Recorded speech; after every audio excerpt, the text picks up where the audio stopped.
Uncle నమస్తే uncle. నమస్తే. ఇది ఏ నియోజకవర్గం? మాచర్ల నియోజకవర్గం. సో మనది మాచర్ల నియోజకవర్గం. చూసుకున్నట్టయితే మాచర్లలో ఏ పార్టీ రావచ్చు అనుకుంటున్నారు? సార్ టీడీపీ రావచ్చు అనుకుంటున్నాను. ఎందుకని రావచ్చు అనుకుంటున్నారు? అది 4 సార్లు వైఎస్ఆర్ గెలిచాడు. 4 సార్లకి కొద్దిగా సేదు పుట్టి ఇష్టమైంది కదా అందరికి, దాని నుంచి. సో అంటే యాస్టకు వచ్చాడని చెప్పి అంటున్నారా మీరు? అంటే 4 సార్లు వచ్చాడు ఏం చేయలేదు అని చెప్పి ఈసారి టీడీపీ వచ్చుద్ది అంటున్నారు. మారొచ్చు అనే ఉద్దేశం. ఎంత మెజారిటీతో రావచ్చు అనుకుంటున్నారు? మెజారిటీ అంటే ఏదైనా 70% సో మనం స్టేట్ లో చూసుకున్నట్టయితే కూడా పైన కూటమి రావచ్చా లేదంటే వైఎస్ఆర్సీపీ రావచ్చా సీఎం క్యాండిడేట్? సీఎం క్యాండిడేట్ కూటమికే ఎక్కువ అవకాశాలు ఉన్నాయి. అంటే ఎందుకని ఉన్నాయి అంటే ఈసారి వైసీపీ కూడా గట్టిగా ఇస్తా అని చెప్పి అంటున్నారు. ఇస్తానంటే రాజధాని లేకుండా చేసాడు, రాష్ట్రాన్ని బస్టు పెట్టించి పిల్లల్ని భవిష్యత్తు లేకుండా చేశాడు కదా. ముందు రాజధాని లేకుండా చేశాడు. రాజధాని అంటే కరెక్ట్గా ఉండేది, రాజధాని లేదు, ఇంకేం చేస్తారు? ఓకే, అన్ని రివర్స్ టర్నింగ్ అని మొత్తం రివర్స్ పెట్టుకుంటూ వచ్చాడు. దాంట్లో ఎక్కడ ఓకే. సో మనం చూసుకున్నట్టయితే ఏపీలో అంటే మన ఆంధ్రప్రదేశ్లో బీసీ వర్గాలు ఎక్కువ కదా. సో ఈ బీసీ వర్గాలు వైఎస్ఆర్సీపీ సైడ్ ఉండబోతున్నారా లేదంటే టీడీపీ సైడ్ ఉండబోతున్నారు? వాళ్ళకి జాబ్ చదువుకున్న వాళ్ళు ఎవడైనా సరే వాళ్ళ అవకాశాలను బట్టి మారుతారు. ఈసారి వాళ్ళకి కొంచెం ఇబ్బంది కలిగింది ఉద్యోగస్తులు ఎవరికైనా, అందుకోసం వాళ్ళు ఈసారి టీడీపీకి మొగ్గుతారు. సో బీజేపీ అనేది వారసత్వ రాజకీయాలు బాగా వ్యతిరేకం. వారసులకి బాగా వ్యతిరేకం వాళ్ళు బీజేపీ వాళ్ళు. సో ఇప్పుడు బాబు గారి తర్వాత నారా లోకేష్ గారి కదా. సో వీళ్ళిద్దరి మధ్య పొత్తు ఎలా ఉండబోతుంది అనుకుంటున్నారు?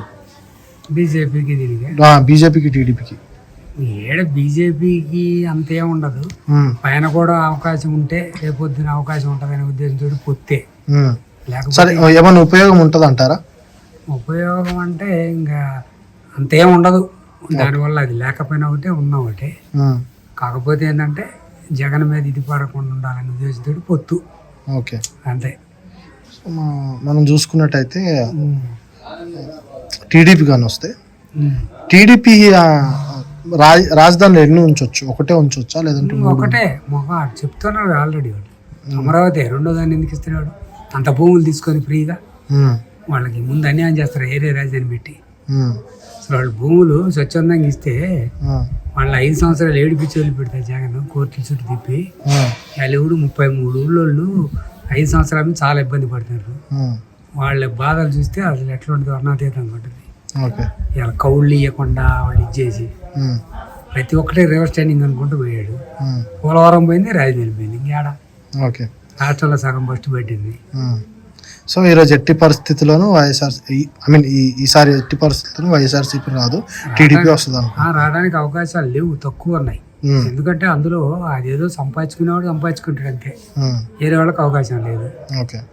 ముందు అసలు బలిచినోడు బలిచిపోతుంది, పక్కోడు ఎప్టాలు పక్కకు అయిపోతుంది, ఇంకేడ అవకాశం. ఓకే. సో మాచర్ల విషయానికి వచ్చినట్టయితే మాచర్లలో 4 సార్లు వచ్చారు కదా వరుసనే. సో ఈ 4 సార్లు వచ్చినా ఒక్కసారి కూడా ఏ డెవలప్ చేయలేదా? ఇంకే డెవలప్? చిన్న కార్యకర్త కూడా బెదిరిస్తుంది ప్రతి ఒక్కరిని. పోలీసులు పెట్టి సామాన్యుడు అసలు ఎవడు వైఎస్ఆర్సీపీ వాళ్ళు సామాన్యుడు ఎవడు ఉండడానికి లేదు. వాళ్ళు చెప్పినట్టే నాలా నియోజకవర్గంలో పంచాయతీ పోటీ చేయలేదు ఇంతవరకు. 50 ఏళ్ళు ఎప్పుడు లేదు చరిత్రలో ఒక పంచాయతీ కూడా పోటీ చేయలే. 74 పంచాయతీలు ఉంటాయి. ఈ 50 సంవత్సరాలు స్వతంత్రం వచ్చినాకనే లేదు అట్లా. సో ఈసారి మారొచ్చు అంటున్నారు. 90% మారచ్చు. సో ఒకవేళ మీ అంచనా తప్పయి మళ్ళీ వైఎస్ఆర్సీపీ కానీ వస్తే పరిస్థితి ఎలా ఉండదు? సామాన్యుడు ఎవడు రాష్ట్రాలు వదిలిపెట్టుకోవాల్సింది ఎవడైనా అంతే. సో ఈ రాష్ట్రాన్ని వదిలిపెట్టి వేరే రాష్ట్రానికి బతకడానికి ఎక్కడికో పోవాలా, లేదా చచ్చూరుకోవాలా, అంతే. అంతే.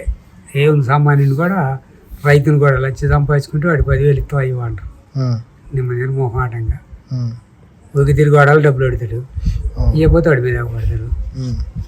మరి మనం చూసుకున్నట్టయితే జన్మభూమి కమిటీ అని చంద్రబాబు నాయుడు గారు పెట్టారు కదా.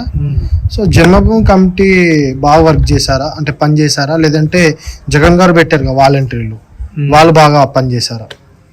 వాళ్ళు పని అంటే ఎంతప్పటికి పింఛన్లు ముసలోళ్ళకి మాత్రం ఉమ్, ఇబ్బంది లేకుండా ఇంటి దగ్గరికి వచ్చి ఇచ్చారు. ఉమ్, దానివల్ల ఇబ్బంది లేదు, ఉమ్, అది బాగానే ఉంది. ఉమ్, ఎందుకంటే అంతకుముందు పింఛన్లు వాళ్ళు ముసలోళ్ళు బేడ కూర్చొని ఉమ్, తిని దప్పికయ్యి తినక సచ్చి ఊరుకోరు. ఉమ్, వాళ్ళు ఎప్పుడో సాయంత్రం దాకా ఇస్తే వీళ్ళు అన్నుపడతారు. ఉమ్, అది ఒకటి మాత్రం బాగానే ఉంది ముసలోళ్ళకి ఇవ్వడం. ఉమ్, కానీ బొత్తిగా జరగని వాళ్ళకి ఇచ్చే మార్గం చూసుకోవాలి. కానీ ప్రతి వాడికి పింఛన్ ఇస్తే ఉమ్, బలిచినోడికి ఇచ్చి బక్కడికి ఇస్తే ఏడ తెచ్చియాలి ఇవన్నీ ఉమ్, మనీ మనమే కట్టాలా. ఉమ్, అసలు ఈ కొడుకులు జాబులు ఉన్న వాళ్ళకి పింఛనే, ఆస్తులు ఉన్న వాళ్ళకి పింఛనే. ఉమ్, అసలు పింఛన్ అంటే ఏంది? కొద్దిగా జరగనోడికి పింఛన్ కావాలా, ఏమి లేనోడికి. ఉమ్, అట్లా కాదు, ప్రతి ఇంటికి పింఛన్ ఇచ్చుకుంటూ పోతే చివరికి ఏం చేయాలా?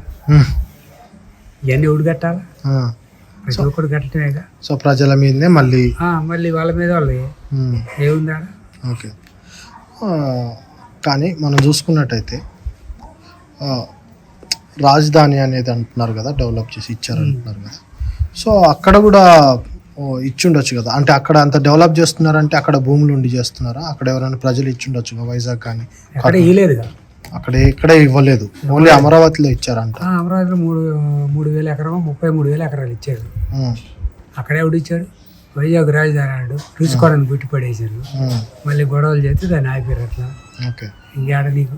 సో మాచర్లలో టీడీపీ వస్తుంది, పైన చూసుకున్నట్టయితే కూడా కూటమి వస్తుంది. ఇంకా సెంట్రల్లో ఏది రావచ్చు అనుకుంటున్నారు? సెంట్రల్లో బీజేపీ రావచ్చా, కాంగ్రెస్ రావచ్చా? సెంటర్లో అనేది అది ఇంకా చెప్పలేము. ఇన్ని రాష్ట్రాల మీద మనకేం తెలుస్తుంది? మనకు అంత దూరం ఐడియా ఉండదు కదా. Okay, thank you uncle.